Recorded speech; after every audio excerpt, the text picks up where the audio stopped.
Welcome back, dear listeners, to Fright or Flight, the podcast where we rank, recap, and review every horror movie in a given franchise. I'm Jumpscare Jer, or Geraldine, the fright of the podcast. And I'm Frankie, I'm the flight of the podcast. Today we're talking Saw 5, where Jigsaw condones eating the rich. Detective Hoffman is our new tour guide through this gruesome carnival of carnage, so he's got some big shoes to fill. The legacy of Jigsaw lives on, and his latest masterpiece involves a group of strangers with secrets. They must work together to survive a series of diabolical puzzles or face a gruesome end. The traps are more fiendish than ever, from the pendulum of doom to a box of water that brings the drowning to you. But wait, there's more. This time, it's not just about survival. It's a lesson in teamwork and morality. Jigsaw's twisted philosophy takes center stage as our victims grapple with the consequences of their past actions. As for Detective Hoffman, he's got his hands full trying to live up to the Jigsaw legacy while staying one step ahead of the law. It's a cat and mouse game with deadly consequences. In Saw 5, the stakes are high and the moral quandaries will leave your head spinning. So put on your thinking cap and prepare to journey into the heart of darkness with us as we dissect the traps, the twists, and the terrors of Saw 5. Geraldine, what are your general thoughts and feelings about Saw 5? You know, this one's directed by David Hackle, and I kind of think he did a hack of a job. No, his name's interesting because isn't it such cool. a weird, like... It's a weird spelling. It's missing so many letters, I feel like. But I mean, I it's not the worst movie I've ever seen in my life, but I don't think it does... I mean, there are things that I like about it. There are definitely a lot of things that I don't like about it. Okay, that's, I like that tease. And the intro we mentioned, like this movie, I think in a lot of ways is about legacy. Yes. And you're saying up front here at the beginning of the podcast that it might not live up to that legacy compared to the rest of the movies. Detective Hoffman, you ain't no John Kramer, baby. No matter how hard he tried to be. I'm sorry. Isn't it crazy they killed him off early on in the franchise and now we got to move on without him? I mean, we still get him. He's still in the movie, so we still get Tobin Bell. Mentioning this new director, David Hackle, the previous 3 films, Saw 2, 3, and 4, were directed by the same person, Darren Lynn Bousman. Love him. And he stepped away from the Saw franchise to do Repo the Genetic Opera. Which we talked about on the last podcast. Yes, which that's right. I love Repo the Genetic Opera. I think about it every day. It has totally changed my Your psyche. Yes, entirely. It's so fun. And You're the music. a new woman. Yes, it is like a rock opera, but with guts and gore. I'll have to watch it because I really like Rocky Horror Picture Show, and I watched that for the first time a couple years ago, and was a big fan. You will love it. You will absolutely love it. It is weird. Well, interesting thing, David Hackle, the director of this film, also worked on Repo the Genetic Opera as a set designer because David Hackle, has actually been on the Saw team since Saw 2 as the production designer. He was originally going to direct the last movie we reviewed, Saw 4. Wow. But he didn't end up doing it. Darren had already expressed by the end of Saw 3 that he was ready to depart from the Saw franchise to go ahead and do Repo. And the plan was to have David Hackle, who had been on Saw 2 and 3, to direct the 4th film. But he couldn't take the offer last minute because of family emergency. And here's him talking about it. The day they called to make the solid offer was exactly 1 hour after we found out my wife had cancer. So, I'm literally standing there in a snowstorm holding her lunch while she's getting a bone marrow sample taken out of her hip. And I get this call from the producers, and I'm just like, yeah, listen, I got to call you back. And then over the next few weeks, it was clear that that was not a good idea for me to direct this movie. And the people at Lionsgate and Twisted Pictures mainly were so amazing. They actually said, tell you what, why don't you take care of your wife, take care of your family right now? You can production design Saw 4, and so we'll support you all through that so you can come and go to the hospital as you need. And then what we're going to do is offer you to production design Repo, Genetic Opera after that, and then you can direct Saw 5 and Saw 6. Mm-hmm. And they said, we're guaranteeing you 2.5 years of work, which is unheard of in the film business.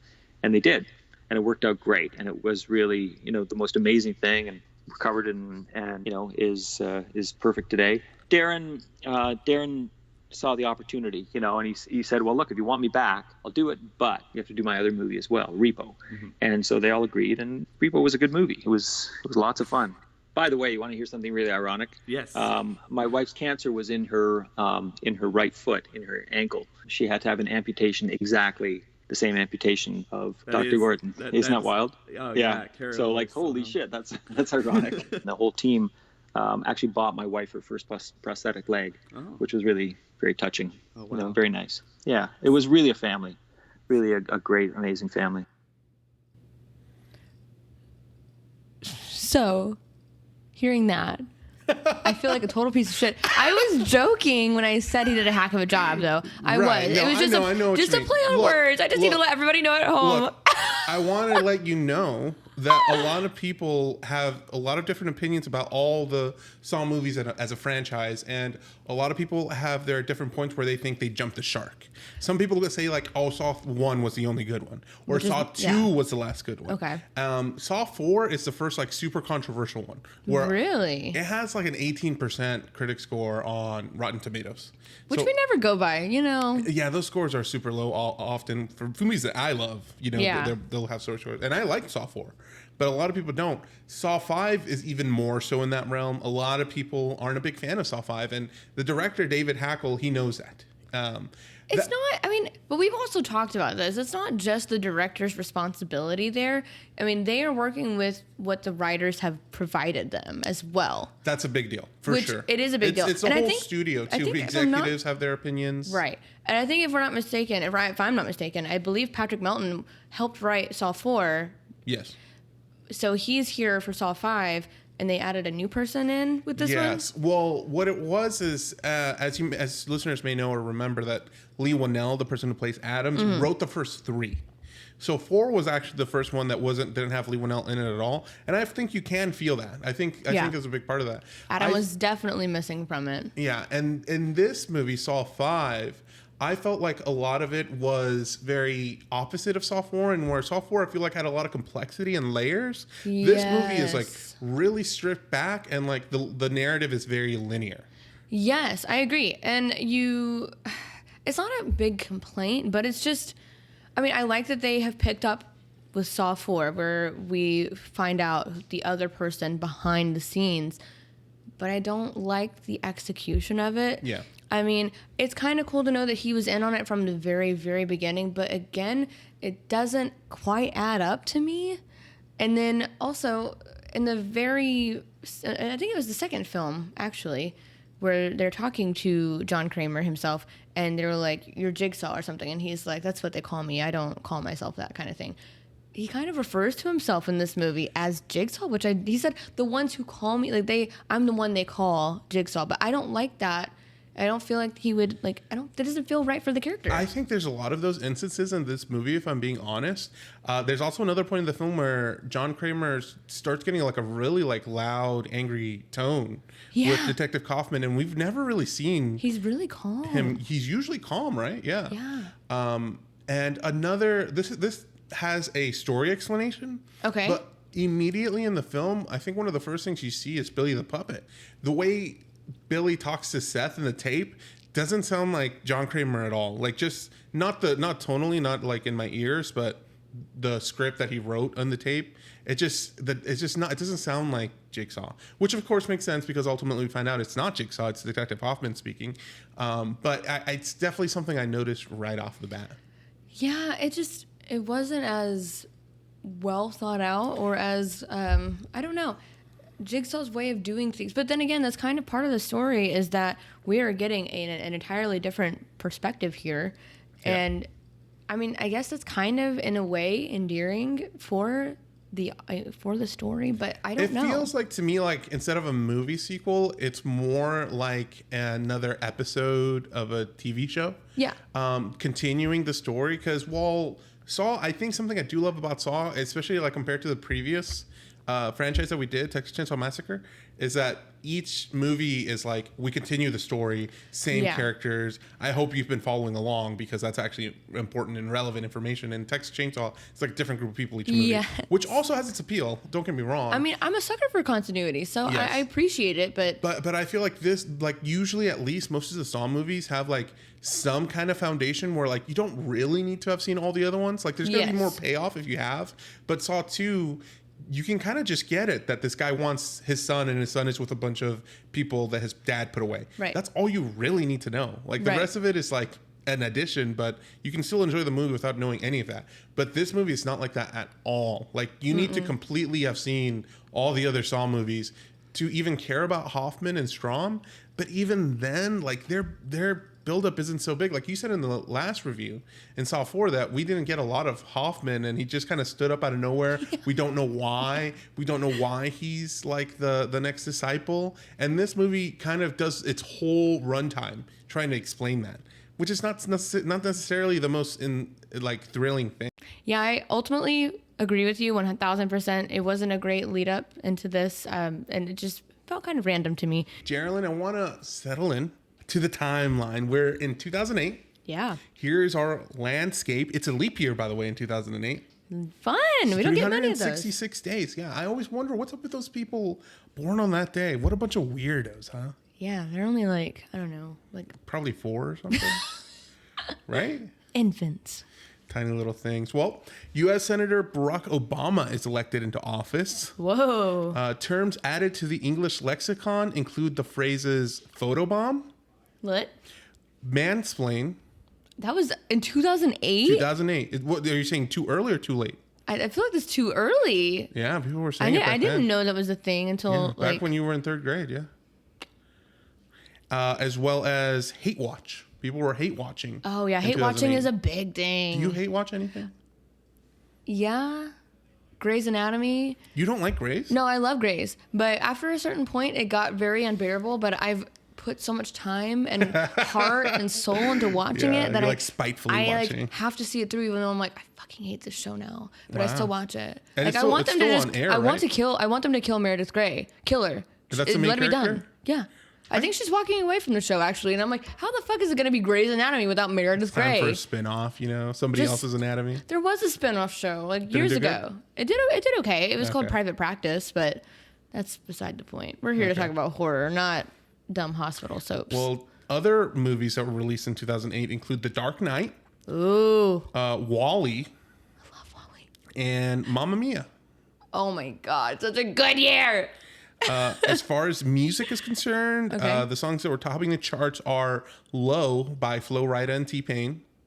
That doesn't feel like a 2008 song, but go for it. What does it feel like? I don't know. Wait. Apple bottom jeans. Yes, that makes sense. You like apple bottom jeans? Yeah. I never knew what that meant. I always pictured actual apples. But I don't think that's the case. it's a brand, if I'm not mistaken. Oh, it's a brand? I think so. I don't know why I thought it was a style. Viva La Vida by Coldplay. Good song. Love that song. Fantastic song. And So What by Pink. Good year.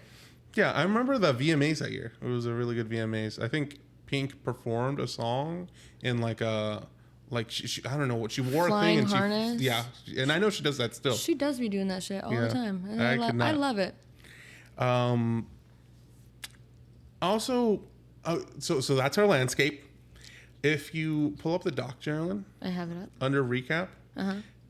The movie poster for this film, I think, is very interesting, very apt. Very beautiful. It's a gentleman with a topless gentleman from a side profile, but he's wearing a mask with John Kramer's face on it. Very Texas Chainsaw. Very Texas Chainsaw, isn't it? I love it.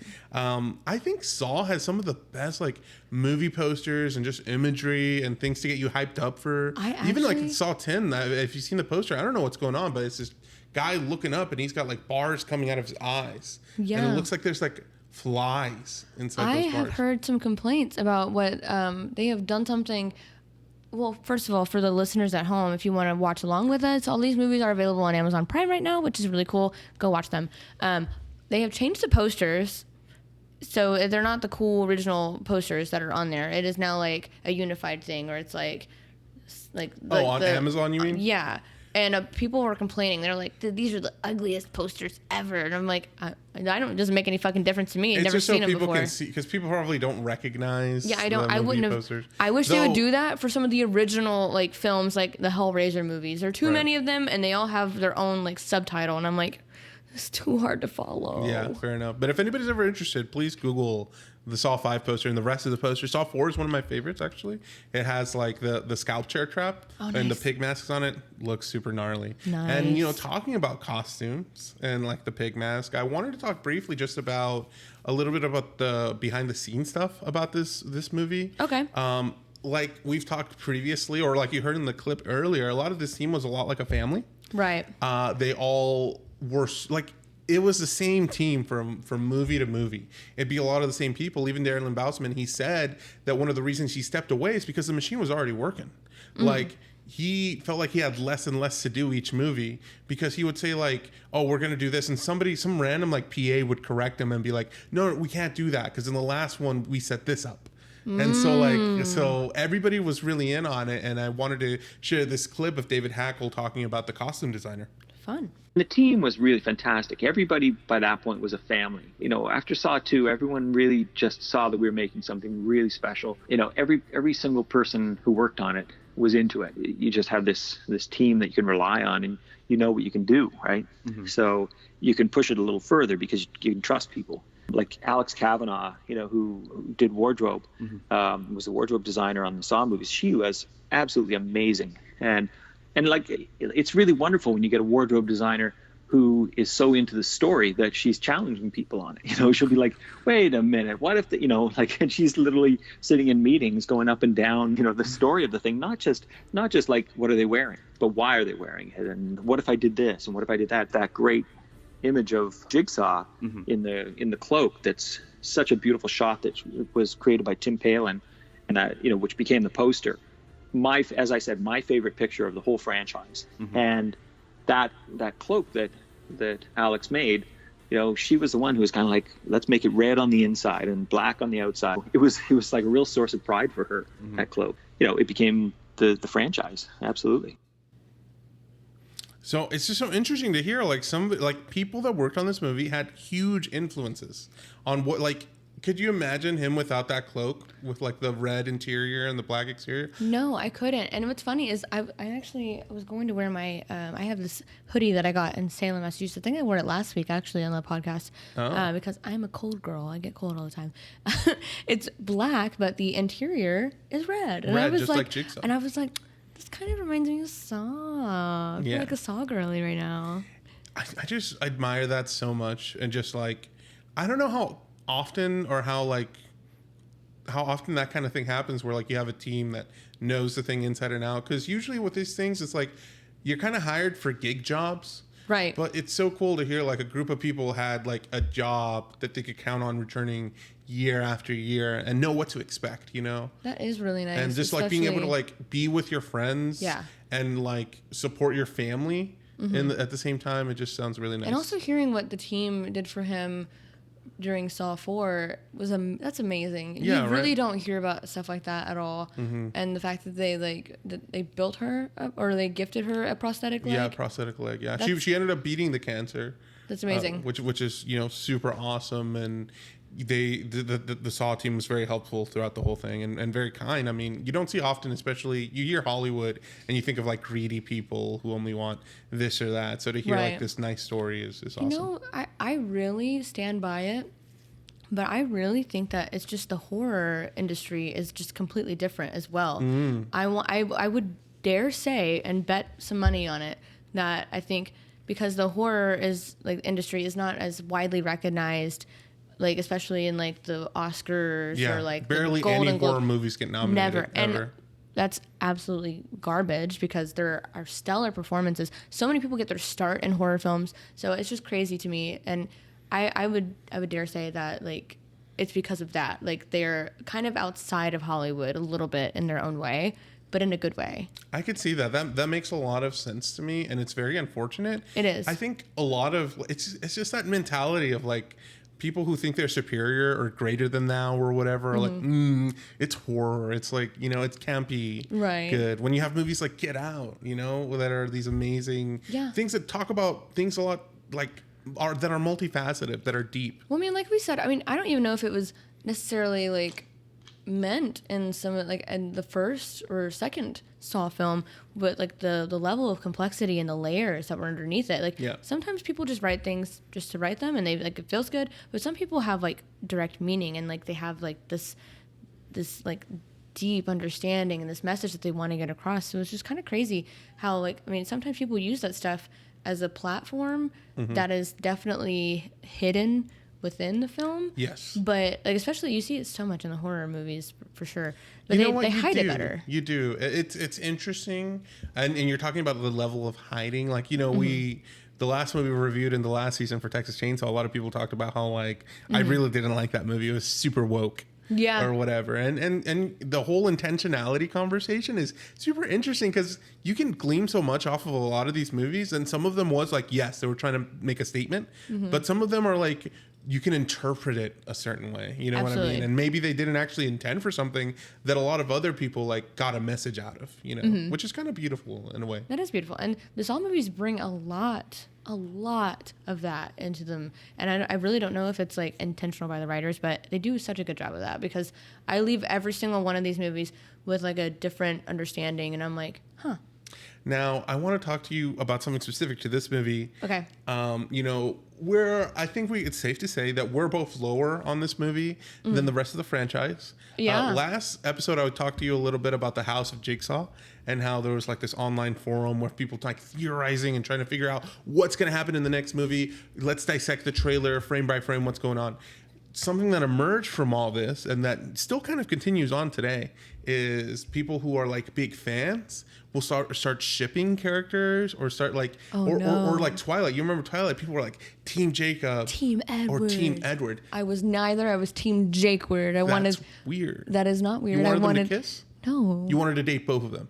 Yeah, but mostly I wanted Jacob's looks and Edward's romance minus his creepy possessiveness.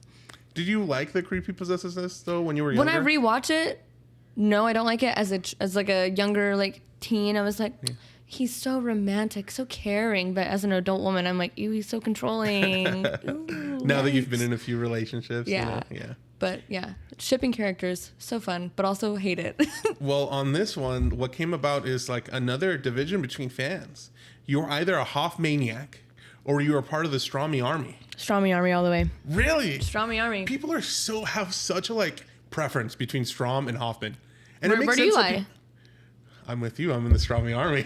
Okay, good to know. It's just, look, I really want to like Hoffman. I really do. And I appreciate so much that his name is based off a former producer who had passed away. Beautiful. And now he's freaking Jigsaw. Like, that producer, who would have known? My only problem with his is some of the writing, and I'm not going to lie. I know he's a stereotypically, generally handsome man. And he really is. He is not my type, though. And his face just like... is interesting. It's an interesting face, right? Okay. Yes. I literally was talking about this with my boyfriend today. Okay. I was watching this movie and I was like, there's something about his face, man. About I his just want face. to punch him in the face and I don't know why. He does look kind of douchey. I think it's just his lips. He's got like these really like... It's his He lips. looks like he's always like making like a... Almost like Zoolander, like the... Yeah. Like he's like trying to serve. Bone structure. He has like Squidward bone structure. You know that episode where he gets all handsome? Yes. Yeah. Yes. You know, yeah. Yes. So he's beautiful, but also like, I don't know. I think it's just like he's trying to be suave in his character. I don't know. I can't put my finger on it. It just comes off as a little odd. And also, a lot of people actually have a hard time watching this movie. Okay. Because they often get Strahm and Hoffman confused with each other. What? Yeah. A lot of people are like, this is the same guy. Where do they have do you have glasses at home? Do you need them? I think more people. I think a big part of this movie is we're going to talk soon about the water cube trap, but because of that, he has to wear like a Band-Aid on his neck. They did that so that people could distinguish him. That Strahm is the one that has the Band-Aid on his neck, because so many people when they watched Saw 4, they were like, "Which one is which?" Are you effing kidding me? No. And I'm not going to lie to you. When I was a kid, I thought the same thing. I got them confused all the time. It's because they're both like authority figures. That makes sense. Okay. And they both have a similar skin color. Like if one of them was like red-haired or blonde or something, that would make it a little easier. Okay. Now that I've seen them so much, I distinguish them very easily. But back when I was younger, I didn't. And maybe you know what? I'll give you guys a pass. I retract my statement. That was kind of harsh. Mm-hmm. It was aggressive of me. But I also do prefer Strahm a lot. Not just because of the way they look, though I do prefer Strahm's looks over Hoffman's, but also just their personalities. Like, Hoffman is a little more reserved and, like, he looks like, this is going to sound like an insult, but he always talks with, like, his lips open. Like, he never closes his lips. Who? Like Hoffman. And like, That's what I was or he saying. doesn't move his mouth a lot in general. He Not a lot of emotions from Hoffman. literally, I don't know, his character just comes off as really fucking smug, and I just can't stand it. Yeah. And maybe that's on purpose. Maybe he thinks that he's living up to the Jigsaw. Maybe he thinks he's superior. Because, I mean, literally, that's something that did happen in the movie. Because, you know, John Kramer kidnaps him, and then he's like, this is distasteful. Like, Yeah. he's like your blade inferior. Like, really pointing it out. So maybe he feels like he has to live up to it and do better and be better. And maybe he feels like, yeah, I'm doing a pretty damn good job. Probably. Strahm is, I feel like, a little different. I feel like Strahm is very tunnel visioned about things. Yes. A big complaint about him in the last movie was that he was really intense. But I kind of like his intensity. I liked it too. He's like super set on this thing. He's not really good at social cues, but he's like, he wants to figure that. He's a great detective. Yeah, ultimately he figures everything out. Mm-hmm. But just like every single movie, if people would listen to the tape and like actually listen and understand the meaning. Especially in this world, by now there's been so many, like, Jigsaw is famous. Right. You've heard about all the traps. When you're in a room and you hear a tape, you're going to listen to it, right? Right. And take it, like, for fact, right? That he's not lying to you. Right. Yeah. That was something that Patrick had asked me. He was like, "Do people like know Jigsaw in that world?" And I was like, Yeah. yes, Very aware. I was like, he is a killer, yes, but he's not really a killer. But he like, he doesn't kill people. He He's doesn't never kill killed people. anybody. Killing is distasteful. Yeah, but he does. Yeah. Sorry. So yeah, if you're a Hoffmaniac, our apologies. We're just biased at this table today. Yeah, fully biased. But you know what? I want to, like, we're not calling you out and saying that you're wrong for your beliefs. I mean, you're entitled to your opinion. I just happen to like Strahm just a little bit more. I don't know. Yeah, I like Strahm more too, yeah. But I kind of want to know, like, if you, as a listener, like, are a part, like... Yeah, which one are you? Which one do you like? Yeah, like, hashtag, like, Hoffmaniac or hashtag Strahmy Army, and let us know. I'm Strahmy Army all the way. Because we're not going to bully you or anything. Like, fully support you whichever way I'm you just believe. interested, or do you guys because I wonder if some people are listening and they're a little bit mad. They're like, "Oh, what are you guys talking about?" They're probably gonna be like, "Fuck you guys," and you know what? You're entitled to that. That's fine. Just but, let like, us know. I don't want you to be mad at us. I mean, we have our own opinion. We're not saying that our opinion's right. This movie had a $10 million budget. Nice. And it ended up making $118 million at the box office. So incredibly successful movie, but it is a drop off from the last movie. Yeah. The last movie made quite a deal more, but still both very, very successful movies. More than 10 times its budget made back at the theaters. Another interesting thing about David Hackle, the director of this film, like I said, he's been directing since Saw 2. He has a needle phobia. Love it. We're not alone. And he helped make the needle pit trap in the second movie. That's so tough. Isn't that funny? I wonder if they pull from their own phobias to make these, like... I think so. I think, like... You kind of have to, right? right? If you're scared of something, it's your best, like, creativity. Like, that would be... Oh, I don't even want to know what... Like, I could just imagine my future trap. Never mind. I'm not going to say anything because people would use it against me. You're going to have to use, like, a potato slicer. No, I'm not afraid of potato slicers anymore. Potato peelers, rather. Yeah. I just got myself really good. It's healing very nicely, guys. There is a big chunk out of my thumb. Not wearing a Band-Aid anymore? No. Does it hurt to pick anything up? No, we are Gucci. Yeah. So if you guys didn't listen to the last episode, Geraldine peeled her skin off. I sure did, and that's why I know that I would never survive any of these films. Yeah, I'd be deader than dead. With a potato peeler. It That's was definitely going to be your trap. A horizontal one. No, like no less. Like a horizontal. Oh, God. I'd have to peel. Yeah, that'd be awful. Yeah. No. Yeah. Sorry. Could you imagine in the first movie in Saw 1, instead of hacksaws, they gave him potato peelers? That'd be worse. I'd accidentally miss and like so much get off. Yeah. The traps in this movie, speaking on traps, I thought were definitely on par with the other ones. Like, we're talking a little bit about the A plot line where we follow Detective Hoffman and Strahm in the cat and mouse chase, like we said in the intro and the recap. The plot B, the second storyline in the movie, is kind of the opposite of Straw 4, where it's one person like going along and finding other people in traps. Yeah. This movie, it's a group of people going along in different rooms. Yeah, different series of traps, which is kind of similar to Saw 3 and 4, for being honest. Cause I think it's similar to Saw 2. Okay. Yeah, I think, it is. I think it's the opposite of 3. I think 3 and 4 are similar, where Jeff and Rig are going through traps. I think this one's more like the house. I guess to me, it's still kind of similar. It's kind of going back to the roots of Saw 2, but also kind of because it's like similar things where it's like your journey and like, oh, here's your final test kind of thing. So I guess in my brain, it makes sense to compare it to 3 and 4 in that way, but they all really have the same kind of like thing going. So What do you think about the group of 5 that we get here going from room to room? I kind of had a feeling once somebody mentioned that she was like a fire, like in the fire department. Yeah. And then somebody mentioned real estate. I was like, something bad. That's something bad. But I didn't guess exactly where it was headed or like what exactly it entailed. I was like, what does this have to do with Jigsaw?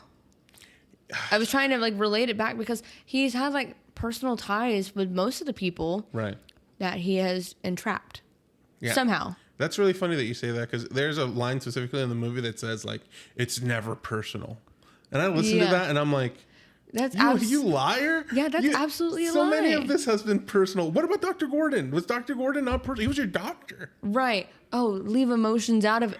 Sir, this has all been your emotions. Yeah, I agree. What do you mean? You still a little goofball. I know, a little John Kramer. Yeah. I quite like the group of 5 that we had here in these rooms. I thought all the traps in the rooms were really cool. Okay. And I immediately noticed, they're all wearing suits. They're all like business people. Yeah, business people. Like, and so I definitely thought of like Eat the Rich when I was while I was watching this, which was really interesting. I didn't really like, I think, Malik at the very beginning when we first get Malik. But he did remind me of Adam in the sense of like this like little whiny skinny guy. Yeah, I get that. So the presence was definitely towards there. the end of the movie, though, I quite liked him a little more. If I'm being honest, I think the things I like least about this film is the cat and mouse chase. There's some things that I like. There's some things that I like about it. Yeah. But I'm kind of more interested in the Fatal 5 that we have here. Right. I mean, I just wish they would have done bigger chunks, like focusing on them, and Me then too. a little bit less on the cat and mouse thing, because the going back and forth, I was like, oh shit, yeah, right, we're still in a Saw movie. It made me think of like good cop, bad cop. That's all I could think about. Like it was just like a TV show. Yeah. It didn't feel like a movie until we were cut back with the 5. Yeah. And usually, like I said in the other movies, you spend more time with like that second part, and that's kind of interesting for new viewers. Right. And so maybe that's why the movie didn't sell as many tickets as the previous ones. It was good, but I don't know. Like you said, I really wish I had less of the cat and mouse and more of the group of 5, because like it's a Saw movie. I want to see the traps. I'm focused on like what the traps are and like why they're there. I don't really care about the other stuff as much, especially since Tobin Bell's in it a lot less. I really don't care then. Yeah, he is in a lot of less. And in the parts we see him with it, it's kind of doesn't do it for me, because I'm like, the trick they're trying to do, they already pulled off once before. And so like they're doing it again, where like it's like, oh, it was Amanda. She was there the whole time, which was shocking to me. But now that it's like Hoffman, it's like, it doesn't feel, it doesn't have the same energy. It doesn't feel authentic. It doesn't feel like he would do that, because he recruited Amanda as like, he's like, oh, this is your redemption kind of thing, but like also like, I don't know, he had like a different purpose for her. I don't feel he would have the same purpose for Hoffman, and I just think that's my biggest gripe with the writing, is that it just doesn't feel authentic to John Kramer. They're not doing him justice. Again, why am I sympathizing or like with the killer? But you know, I don't know. No, I know where you're coming from. So, you know, we are talking about like how we don't necessarily like the Strahm Hoffman narrative as much, and we do like this other Fatal 5 narrative. Let's talk about that part a little bit. What do you think about this first trap that they wake up in, our group of 5? Pretty dope. Not gonna Isn't lie. it pretty neat? It's called the necktie. Oh, I like trap. that. That's kind of ironic. It's like a horizontal guillotine. Yeah. And it's also cool because the necktie is like a V, and this is Saw 5, which is a V. That's funny. And then also necktie. They're all like business people. Oh yeah, you're right. Yeah, that's funny. It's very themed. What do you think? Do you think you'd make it through this one? I don't know. I don't think so. I don't think so either. I think you'd be like Ashley, and Yeah, I'd probably be go the last first. one to go, and then isn't it gnarly how she got her head chopped off? But nobody fucking thought. Nobody thought to like kind of communicate like, hey, if one person gets the key, bust open the other ones and get all of the other keys. That's what I would have done. Just bust, because it could reach. Or like alternatively, I wouldn't. This isn't the first one I thought of, but just time it. Like just be like, I go get it, then you go, and then instead of like arguing back and forth, right? And they were fighting each other, right? That was just making it take longer. If they just did it like one person goes, okay, and now the next person goes. The biggest thing is like their series of traps. You know, they get progressively worse, and you're like, oh man, like this is designed for them to like start like offing one another. No. It was teamwork. It was a big reveal. But we've had jobs. You know, we've both worked at restaurants before. People don't like to help each other. Oh yeah, they say full hands in, full hands out, baby. It's always you're on your own. Yeah, it's always on. When your you're own, in the weeds, ain't nobody fucking helping you. Nobody runs your food. Nobody. No. The worst. Exactly, yeah. And then you're stuck running everybody else's food, and then your table doesn't get your own. You're stuck being the go-getter, doing everything, and then everyone expects you to continue to do a great job. And then the moment you have a bad day... But, you know, these are business people, too. Yeah, they're gonna look out for themselves. Yeah, and the tape said, like fight against your instincts here. Right, and don't. do people listen? No, who listens? Right? I would actually love to. That'd be kind of satisfying to see a Saw trap or a Saw movie where everyone actually like fully listens, and then they get the reward of surviving. Yeah, not a lot of people have survived, and Strahm has though. He survived this water cube trap at the very beginning. That was tough. Wasn't it gnarly? I was like, okay, you got this. You're making a trach, but like, why can't you just take that and try to like bust the trap? It's a pen, dude. A piece of plastic isn't gonna bust this glass. Point would. I don't know. If you take a point and you hit it hard enough, I bet you could. And he seems like a strong dude. He's a strong guy. I think what he did was, I mean, like, it wasn't a survivable trap. Like, it wasn't built to be survived. So I think what he did was very harrowing and smart, like thinking on your feet.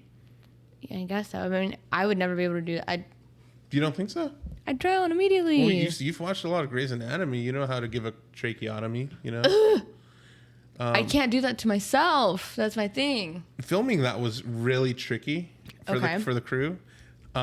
They did the trap on him, basically. Like, that's what happened. They put his head in that box, and they filled it up with water. Like, that's just it. That's how they filmed it. A couple of the problems they went into is it's hard to breathe. Yeah. So he would actually start drowning when the water came up to his nose. He would start taking in water. Oh, God. Right. Yeah. And the first time he nearly drowned. Now, luckily, the way it's built, all the little windows on the sides have little tabs on the corner. You can't really see him in the movie, but he has a signal where he just waves his hands across his neck. And if he does that, he's like, there's people like just arm's distance away from him to like come up there, pull a tab up and let all the water out. And it's pretty quick. And there's like 3 different tabs and the water releases in like maybe a second. Nice. But he nearly drowned that first time. So what they ended up doing is, poor guy, like he really wanted to do it. The director was like, "Are you sure? Like that was a lot." So it's, if you don't have to do this, right? But he really wanted the shot. Strahm did. See, what a stand-up guy. So what they ended up doing was they would put like half a jar of Vaseline up his nose, and it basically blocked the water from going inside of him, so he wouldn't drown. So he was just holding his breath the whole time, and they got the shot, and they didn't have to like do anything like effects wise. It's all done just him inside and his performance. Wow. Yeah, and I think it sold very well. Yeah, I felt like I was drowning watching it. I was like, please hurry.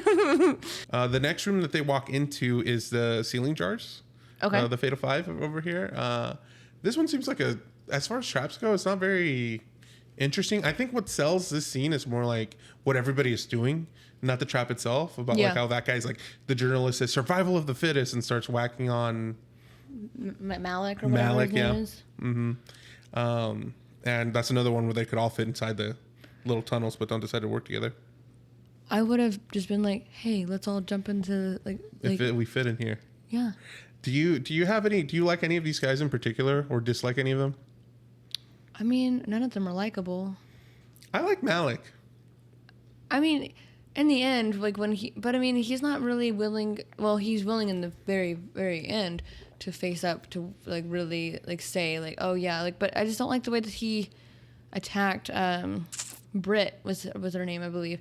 And he was like, when she finally fessed up and said what she did, and he was like, "You're a monster." But I'm like, but she is. I feel like she's the worst out of all of them by they're a long. all. Well, I mean, yeah, but Sure, she knew. but He didn't know. You were sympathizing so much last movie, Right. with Cecil, and this Yeah. is another situation where Malik, he has an addiction and he Right. did this awful thing. Sure, but he didn't know there was 8 people living inside of there. He didn't. And Well, but she knew. Britt So knew, and those people are just fodder for this development project. Right.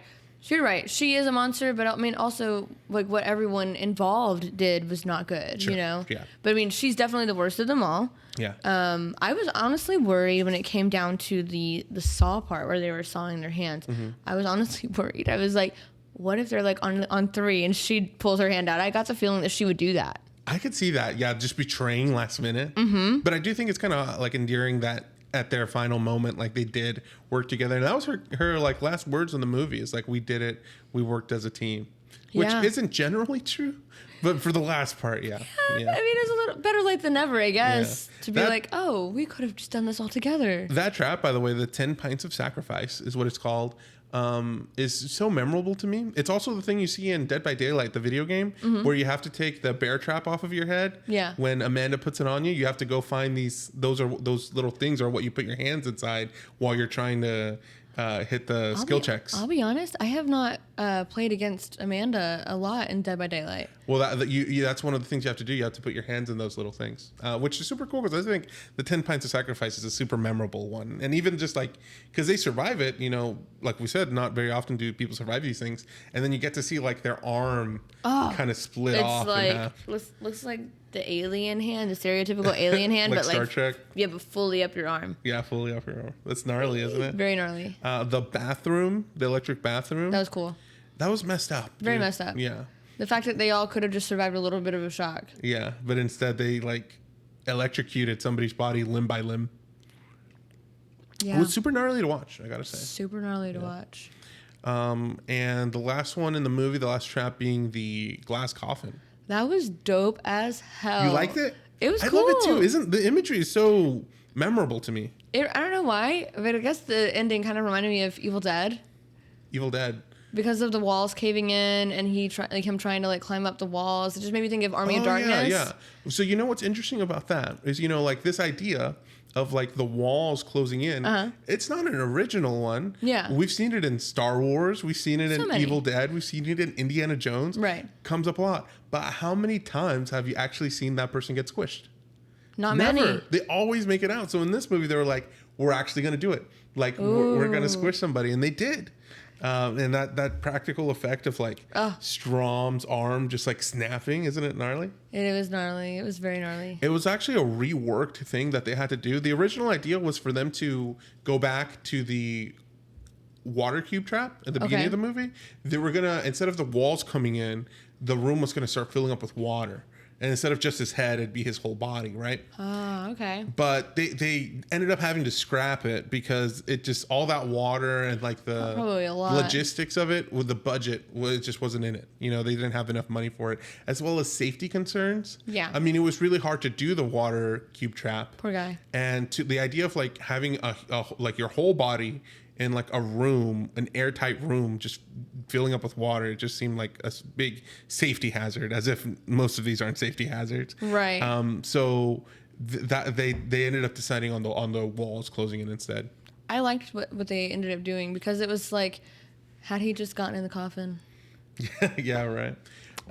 They also didn't want to do the water room because they the only way they could do it without having all these safety concerns as well as the budget concerns is if they did it in CGI. But they have, by this point, were really prideful in themselves of how practical they've kept everything so far. It's so cool that these movies, they probably don't have a lot of CGI in them at all, I would dare say. It's super cool because everything is so mechanical. So I feel like it. And the fact that they have this team of engineers too, like it's so thought out. I love that. Yeah, me too. I love the franchise. So Geraldine, let's go ahead and do our trap rankings. Okay, there's a lot of traps in this. Yeah, we just went through about all of them besides the pendulum trap at the very beginning. Not as cool because also he survived. He would have survived it. Yeah. And it was on purpose because, Hoffman was going after somebody for hurting somebody he loved. He wanted him dead, which was not. What did you think about that concept in general, about the cat and mouse thing? Like, oh, Hoffman has a sister, and that's why he goes on this path. And Hoffman's whole interaction with Jigsaw about becoming the next Jigsaw. I mean, I just don't love it. I would have preferred to see like Amanda thrive, truthfully, but me too. Like, she was a lot more. There was a lot more going on with her character. Yes, like this stuff is just surface level. We don't get to know Hoffman, and maybe we'll get to know him more in the future movies. But like, but do you want to? Are no, you? But I'm willing to give him a chance if they further their story in like a more successful way. Yeah. But I'm not impressed with what I've seen with just this one. Makes me a little bit like, we'll see what happens in 6. Like, I hope it's good. Yeah, me too. I definitely don't think it holds up to the other movies. Mm-hmm. And this, the pendulum trap, I think looks really cool. It's cool. The hand thing is also a little interesting. Visually, it's not as exciting, but man, does he get chopped in half. It's just too much. Too much at once. I think it's just too many things happening at once. Mm-hmm. Kind of similar to some of the other traps, like the one for like Detective Carey. Right. That was just too much at once. Like, I mean, you need to make it more cohesive. I'm sorry. It's just too much. Okay. So you're not a big fan of Hoffman's traps? No. Okay. So out of these 7, the pendulum trap, the water cube trap, the necktie trap, the ceiling jars, the electric bathtub, the 10 pints of sacrifice, and the glass coffin. A lot of traps in this one. 7 traps that we're going over. Do you have a favorite? Do any of these speak out to you specifically? Yeah, I'm going to go ahead and nix 1 through 5. Oh, yeah, huh? So you're between the 10 pints of sacrifice and the glass coffin? Yeah. Now, I love both of them. And I agree with you. I think my runner-up for those two is the water cube trap, because I do think visually it's just super striking for somebody's head to be inside this glass box. It is. And I feel like it's one of the more well-known traps, I feel like. Yeah, it's iconic, kind of, yeah. But it just doesn't do it for me. So between the glass coffin and the 10 pints of sacrifice, I think the 10 pints of sacrifice is a trap that's a lot more visceral, and that you can kind of understand more, like somebody waking up in a room and like they have to do this thing. Yeah. And I do love the speech actually between Malik and Brittany, and how like they're like, you find out what happened, and you find out the twist that they could have done all these traps together. Yeah. And that we're horrible people. You're horrible. I'm horrible. And we're going to do this together. Yeah. I think I really like that. I thought it was very like, oh, wow, a lot going on. Yeah. There is a little complaint in my subconscious just about like, don't tell us, show us. And this movie, they really just tell us. Yeah. Like they don't let us figure it out. They just tell you like, oh wow, we were supposed to do it together. But I do like the speech, and I mean, just like putting your hands through that is crazy. The thing about the glass coffin for me is just so visually striking. It is. And like especially ending the shot with like the blood coming down on the coffin. And him just like lowering. I was like, this is badass. It's kind of badass. Yeah. It's really badass. Yeah. But if I had to, I don't know. It's really tough between those two. It's a 50-50 two. toss-up for me. So I'm going to lean to you, whatever you think. Oh, no. I'm with you. Maybe we should toss a coin. I really feel like we should toss a coin. Do you have a coin to toss? We could ask our AI, actually. AI has something like that. Okay. Hey, Siri. No? You hate me? Okay. Maybe my handy dandy watch. Hey, Siri. Flip a coin. We didn't assign. Tails. We didn't assign anything, but it would have been tails. Fuck. You assign in your head. How about that? Okay. I've assigned. You have? Yeah. Okay, we've assigned in our heads. Hey, Siri. Hey, Siri. Flip a coin. Heads. Okay. What is it? It's the glass coffin. Okay, I'm go with it. Which I'm happy with. Yeah. I do like the glass coffin, but really, really like honorable mention to the 10 pints of sacrifice. We'll have to do an honorable mention to that. Yeah, we'll just have to make a note. I really enjoy that. Now, as far as our like the movie ranking trap list in general, for now we have number 1 the rack, number 2 the needle pit, number 3 reverse bear trap, number 4 the bedroom trap. Where does the glass coffin lie in here? I will say, for me, it is. I like it more than the bedroom trap personally. I agree.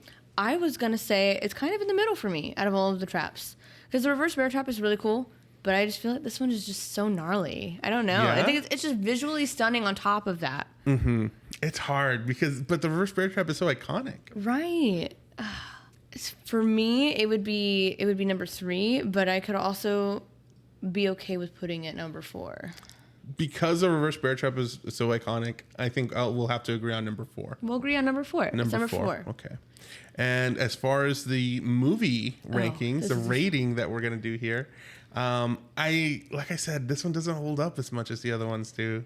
Mm-hmm. And I'm between 2 numbers. Okay. But to feel more comfortable with my number, okay, I want to hear what your number is. It feels a little harsh in my head. That's how I feel. So the lowest that I would want to rank it is a 6. The highest I'd want to rank it is maybe a 7. Because even though it's like a Saw movie and it has like really cool traps and there's thought behind it, there's not a lot of heart in it. So, I mean, it still has the Saw effect, but it just is not up to par with the other ones. I think we just have to be honest with ourselves here. I think we're beating around the bush. Okay. And I think this movie is a 6. Okay. I'm cool with putting mine at a 6.5. Okay. So, yeah. Still puts it at last place as our number 5. Yeah. Making our list. Number 1, Saw 3. Number 2, Saw 2. Number 1, Saw 1. Oh my fucking God. Number 3, Saw 1. And number 4, Saw 4. And now this one, Saw 5, is our number 5. Is our 5th place. That's perfect. Yeah. You know what? We are halfway through the Saw franchise. Yeah, we're halfway through. We're almost there, boys. It's crazy. Isn't it crazy? What a journey it's been so far. Yeah. So we've liked most of them. And even this one, it's just, it feels like just not amazing, of course, but it was okay, I guess. It was decent. It's not the worst one I've seen. It's not the worst film I've seen either. It's just, I don't know. There's just not a lot there for me. It doesn't have the pizzazz. Yeah. But don't get me wrong, I still appreciate all the traps. I still appreciate the crew. I appreciate love the hearing performances David Hackle. as well. Yeah. Like everyone did a good job. Like it's not even, I think it's just the writing ultimately. I mean, it's just a story they picked. It's just once you've done so many movies, especially when you already killed off the killer, it's like you kind of wrote yourself into a corner and you have to figure yourself out of it, And that's one thing that I can say about like the Scream franchise is like every killer is different in those movies. So like, how do they keep theirs like more exciting? It's like, okay, well they threw us for a loop somewhere in the franchise by having one killer, and then they change it up again. Like so, that's one thing that I wish they would have kind of done is thrown it off like something way more shocking. Yeah. I just can't even. At least we had that cool end scene with Hoffman getting his like coffin splattered on with That Strahm. was cool. It was cool. Very Dracula. This movie was also the first one that didn't have a game over at the end. I don't like that. But could you see Hoffman saying game over there while he's being lowered in? But he said it in the last one. He did, yeah. In the fourth one. So why not keep it going? Yeah, I like a repetition like that. I tradition. do too. But I mean, again, they did have kind of like a slam closing when the wall's closing in a way, but he didn't say game over. So I guess it makes me wonder. I do have another big complaint. Okay. Jill, what the fuck was Jill doing in this movie? What's in the box? She has a box. She's in on it. I'm telling you. You think she's in on it? She's in on it. That was your prediction from the last movie. Still hasn't paid off. We don't know. I'm still convinced. I wonder why does she have this key that suddenly fits this box? Yeah. Bitch, she in on it. She in on it. And Jigsaw's like, oh, you'll find stuff in here. You don't know what to do. You don't know what to do with these things. It's of grave importance. Okay, where? Show me the importance. Maybe we'll find out next movie. We'll find out. Yeah. So thank you everybody for listening. Follow us at Fright Flight Pod on all the social medias. Love us, give us comments, send us emails, whatever you want. Send us fan mail, send us hate mail, whatever you want, Yeah, we have a bunch of reels and TikToks. Yeah, we're gonna put out more. Yes. Like we have a lot. I have specifically a lot of backtracking to do, so we're gonna put out more, and then you'll see us everywhere, and then you'll get tired of us, and you'll be like, oh my god, what are these people about? And then you'll remember about us and check out the podcast and leave us a little review and rate us 5 stars everywhere. Everywhere. Yeah. So thank you everybody for listening. Goodbye. Goodbye. Thank you for listening to Fright or Flight, a Live Oaks Village production. This episode was hosted by Geraldine Johnson and Saul Alberto Arizmendi Ochoa. Editing and music composition by Saul Alberto Arizmendi Ochoa.